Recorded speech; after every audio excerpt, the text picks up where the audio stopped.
L'Europe à la une, bonjour Daniel Cohn-Bendit. Bonjour Maxime Switek. Dany, la Catalogne à la une aujourd'hui. La Catalogne toujours embourbée dans une impasse politique. La région n'a toujours pas de président. Puigdemont est toujours en fuite en Belgique. Et justement, la presse espagnole vient de révéler des SMS privés de Carles Puigdemont dans lesquels visiblement on sent chez lui comme un petit coup de mou.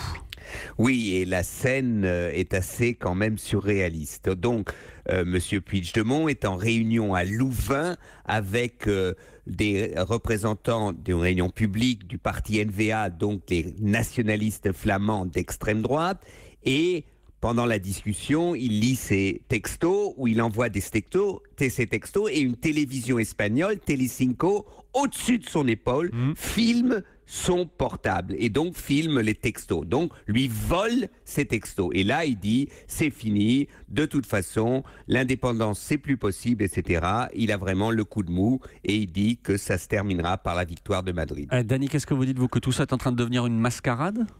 Oui, il y en a assez. Il faut que Puigdemont comprenne, et d'ailleurs, depuis longtemps, il le sait, qu'aujourd'hui, la Catalogne a besoin d'un gouvernement, que ce gouvernement, ce sont les députés qui sont à Barcelone et un élu qui est à Barcelone, qui sera le président, et donc qui se mettent en place pour pouvoir négocier avec Madrid. Mais il faut arrêter, Monsieur Puigdemont ne peut pas être le président de la Catalogne en exil à Bruxelles. Ça ne peut pas fonctionner. C'est complètement, encore une fois, surréaliste. Sauf qu'aujourd'hui, on ne voit absolument pas d'issue possible. Si, c'est pas très compliqué. Vous avez un nouveau gouvernement.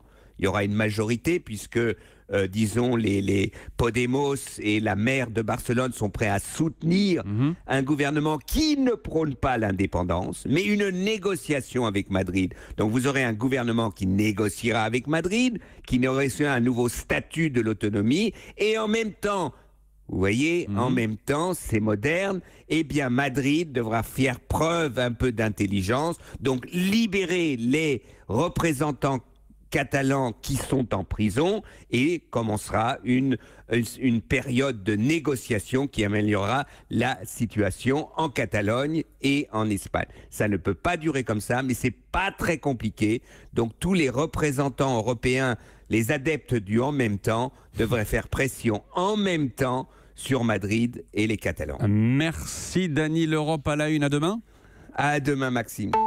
Europe 1.